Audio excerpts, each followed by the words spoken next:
friend, welcome to this video. Exercise number 4.1 question. Bismillahirrahmanirrahim. Hello everyone, welcome to this video. Exercise number 4.1 question number 3. Factorise करना है x square plus x negative 12, इसके remaining part ये है और भी इसके अलावा है। तो फर्स्ट से स्टार्ट करते हैं, ये है हमारे पास, तो यहीं से स्टार्ट करते हैं। x square plus x negative 12, ये हमारे पास पहला क्वेश्चन है।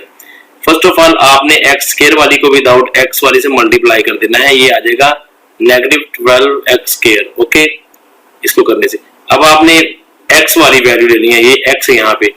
इस x के दो ऐसे फैक्टर्स बनाने हैं जिसको प्लस या माइनस करें उन दो फैक्टर्स को, तो आंसर अगेन x आए, और अगर उनको मल्टीप्लाई करें तो हमारे पास आंसर नेगेटिव 12x स्क्वायर आए। तो यहाँ देखें नेगेटिव 4x, ठीक है, प्लस 3x, ये दो फैक्टर्स लेता हूं। जब इन दोनों को मिलाएंगे तो हमारे पास आंसर x आएगा, नेगेटिव 4x और प्लस। अब इन दोनों को ही मल्टीप्लाई किया जाए अगर, ये देखिए 3x को, तो ये नेगेटिव 12x स्क्वायर आ जाएगा। ये नेगेटिव 4 3 12 और x स्क्वायर आ जाएगा। तो हमारे पास x स्क्वायर फैक्टर कौन से बने, नेगेटिव 4x आप कर ले, या प्लस या 3x प्लस लिखना चाहे तो वो लिख ले आप, प्लस 3x नेगेटिव 12, ये हमारे पास। अब आपने क्या करना है, यहाँ इसमें से और इसमें से कॉमन लेना है। ये देखिए यहाँ पे x कॉमन लेंगे तो ये आ जाएगा x नेगेटिव 4, यहाँ पे प्लस 3 कॉमन लेंगे, ये देखिए x यहाँ पे रह जाएगा और यहाँ पे आ जाएगा नेगेटिव 4, 3 4 12। अब आप अपने क्वेश्चन को चेक यहाँ पे करेंगे, ये देखिए ये x नेगेटिव 4 x नेगेटिव 4, ये अगर सेम फैक्टर्स हैं तो हमारा आंसर ठीक। अब इस x को इस 3 के साथ मिला देंगे तो ये आ जाएगा x प्लस 3, ओके, और यहाँ पे आ जाएगा x नेगेटिव 4, एक बार इनमें से लिखना है, तो ये आपका दोस्तों आंसर आ जाएगा। इस तरह से आपने फैक्टराइज करना है और ये बहुत आसान सवाल है अगर आप इसको समझ लेते हैं, मुश्किल नहीं है। तो आपने बस इसको थोड़ा सा देख के करना है। पार्ट 2 है x square plus 7x plus 10, इसको फैक्टराइज करना है। फार्मूला मैं आपको बता चुका हूं कैसे करना है। ये देखिए x स्क्वायर वाली को इस 10 से मल्टीप्लाई कर देना है विदाउट x वाली से, ये आ जाएगा 10x स्क्वायर। अब आपने इस 7x को लेना है, ये देखिए इसके दो पार्ट्स बनाएंगे, उन दो पार्ट्स को, दो जो हम पार्ट्स बनाएंगे उनको प्लस या माइनस करें तो आंसर हमारे पास 7x ही आए। तो ये देखिए 5x और 2x बनाते हैं, इन दोनों को मिलाएंगे तो 7x आ जाएगा अगेन। अब इन दोनों को मल्टीप्लाई करेंगे तो ये आ जाएगा 5 2 10 और साथ आ जाएगा x स्क्वायर। तो इसके फैक्टर्स बनेंगे ये वाले 2, x square as it is आ जाएगा। पहले लिख ले आप 7x ये वाला, और सॉरी 5x क्योंकि हमने फैक्टर बना लिया ना ये वाला, प्लस 2x और यहाँ पे ऊपर वाला 10 ये आ गया। अब ये दोनों के पेयर्स बन गए ये वाले। पहले में से कॉमन लेंगे x स्क्वायर प्लस सॉरी इसमें से आप कॉमन ले, x कॉमन ले ले, पहले में से x कॉमन लिया, ये देखिए x कॉमन लिया तो आपके पास यहाँ पे आ जाएगा x plus 5, okay, plus 2 common लेंगे यहाँ पे, ये आ जाएगा x plus 5, 2 5 10, okay, x plus 5 ये वाला, इन दोनों में से ये दोनों सेम है, इसमें से एक लिख रहे x प्लस 5, और कीप इन माइंड कि आपके ये दोनों फैक्टर सेम होने चाहिए, और उसके आगे लिख देंगे x प्लस 2, ये x को इस 2 के साथ मिला के, तो ये आपका आंसर आ जाएगा फैक्टराइजेशन के हवाले से। आपने इस तरह से इसको कर लेना है। पार्ट नंबर 3 है x square negative 6x plus 8, इसका फैक्टराइज हमने करना है क्वेश्चन को। तो फर्स्ट ऑफ ऑल आप x स्क्वायर वाली वैल्यू को विदाउट x वाली वैल्यू से मल्टीप्लाई कर देंगे, ये आ जाएगा आपके पास x 8x स्क्वायर। इसके बाद सेकंड स्टेप ये कि आप ये नेगेटिव 6x लेंगे यानी कि x वाली वैल्यू। अब इसके दो फैक्टर्स आपने ऐसे बनाने हैं कि अगर उन फैक्टर्स को हम प्लस करें या माइनस करें तो आंसर हमारे पास अगेंस्ट नेगेटिव 6x आए। अगर उन दो फैक्टर्स को मल्टीप्लाई करें तो हमारे पास आंसर 8x स्क्वायर आए।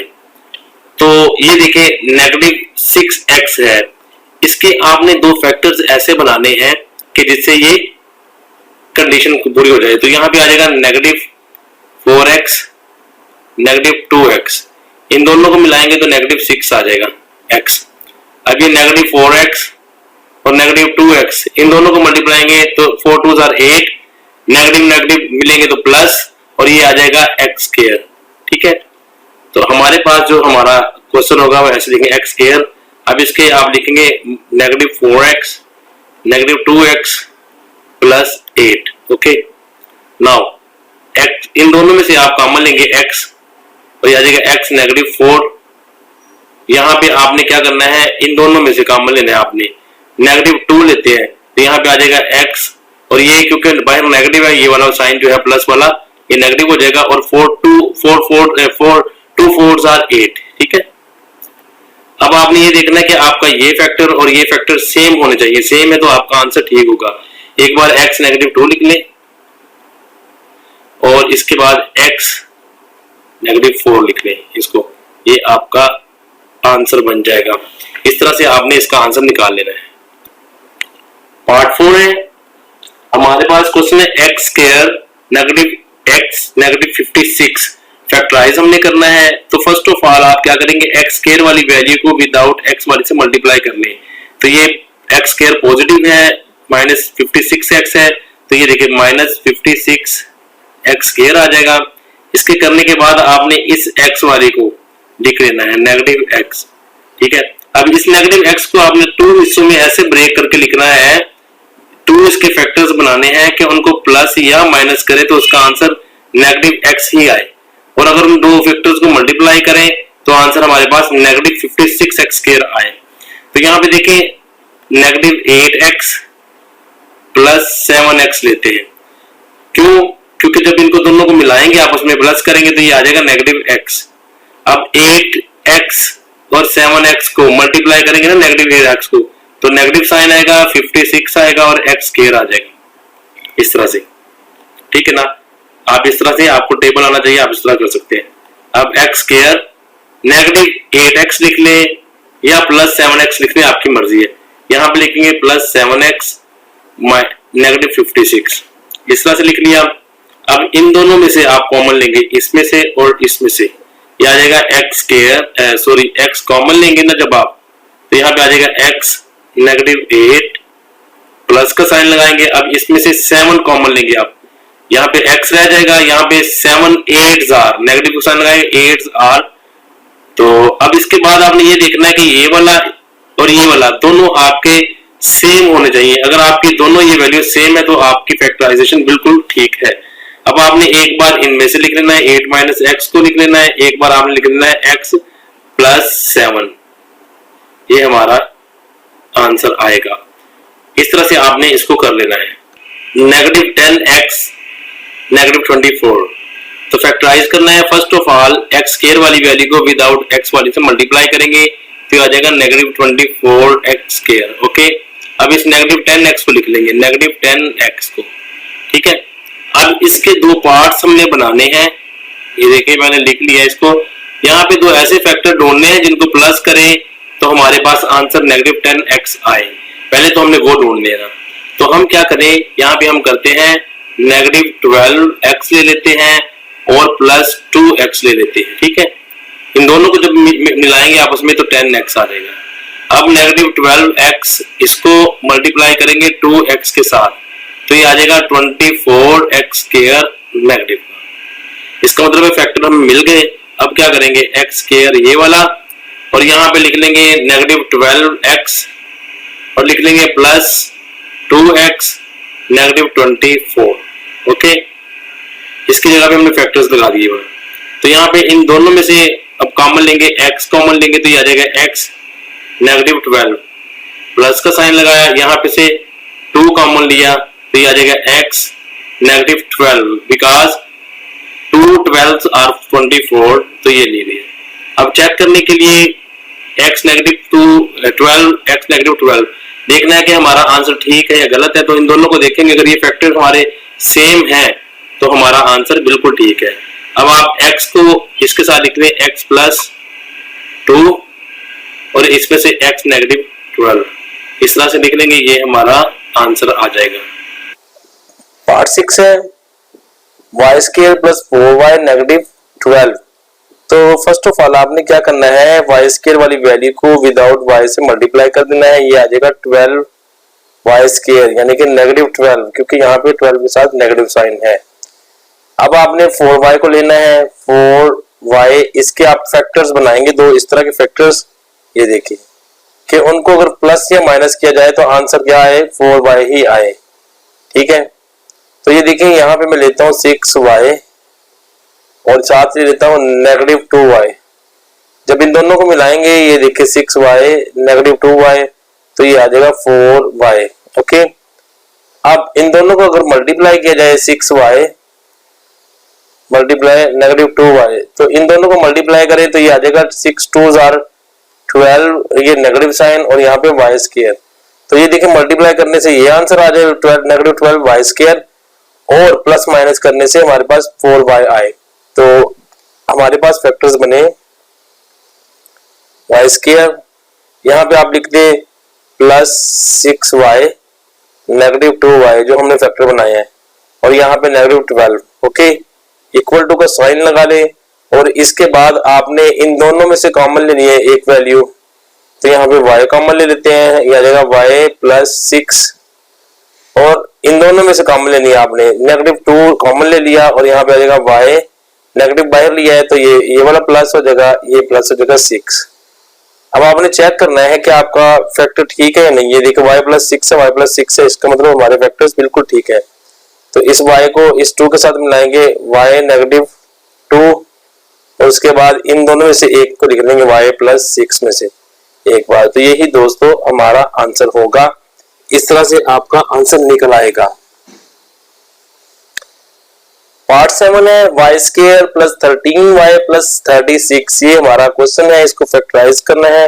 तो फर्स्ट ऑफ ऑल आप क्या करेंगे, इस वाई स्केयर वाली वैल्यू को विदाउट वाई वाली से मल्टीप्लाई कर देंगे, ये आ जाएगा 36y स्केयर। ओके, अब इस 13y को लेंगे, हम इस 13y को लेंगे, इसको हमने ब्रेक करना है, इसके 2 फैक्टर सर्च कर रहे हैं हमने कि उनको प्लस या माइनस करें तो अगेन 13y आए।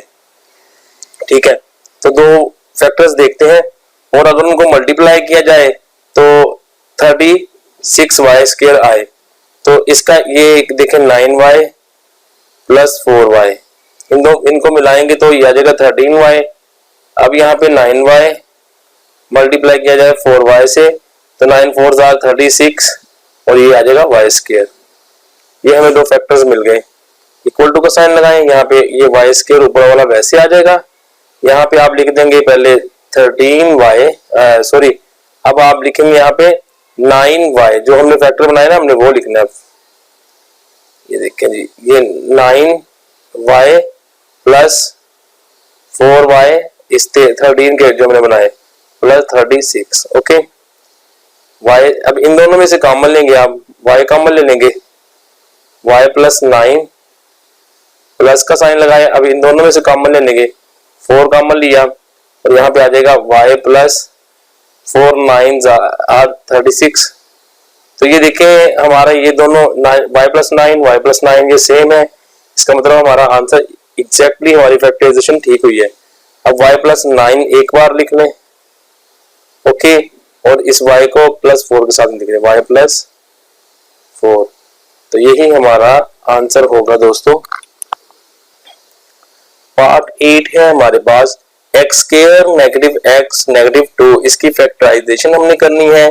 तो रूल हमारे पास है x² वाली वैल्यू को विदाउट x वाली से मल्टीप्लाई कर देंगे तो ये आ जाएगा -2x²। ओके, अब इस -x को, ये -x को इसके फैक्टर्स बनाएंगे हम। देखिए 2 ऐसे फैक्टर सर्च करो जिनको प्लस या माइनस करें हमारे पास आंसर अगेन यही आ जाए, और उनको मल्टीप्लाई किया जाए तो आंसर हमारे पास आ जाए ये -2x²। तो यहाँ पे देखें मैं लिखता हूँ -2x और यहाँ पे लिखता हूँ +x। जब -2x होगा +x होगा तो यहाँ पे आंसर -x बचेगा। अब ये -2x और +x जो मल्टीप्लाई होंगे तो 2 आ जाएगा और x² आ जाएगा और साथ नेगेटिव आ जाएगा। ये ऊपर वाली वैल्यू हमारे पास आ गई। अब ये देखें x² लिख लेंगे और ये जो हमने फैक्टर्स बनाए हैं नेगेटिव लिखे 2x और यहाँ पे लिख लें +x, ये वाला जो हमने फैक्टर बनाया ना ये वाले, और यहाँ पे आप लिख लेंगे -2 ऊपर वाला। ठीक है, अब इसमें से आप कॉमन लेंगे x, या देगा x -2। ओके, अब इसमें से आप कॉमन लेंगे +1, यहाँ पे आ जाएगा x -2 एज इट इज। अब ये करने के बाद आपने चेक करना कि ये सेम होना चाहिए। अगर ये सेम है तो आपका जो फैक्टराइजेशन का प्रोसेस है ये बिल्कुल ठीक है। x -2 एक बार लिख लें, अब इस x को इस 1 को मिला लें तो ये x + 1, ये आपका आंसर होगा। इस तरह से आपने फैक्टराइजेशन कर लेनी।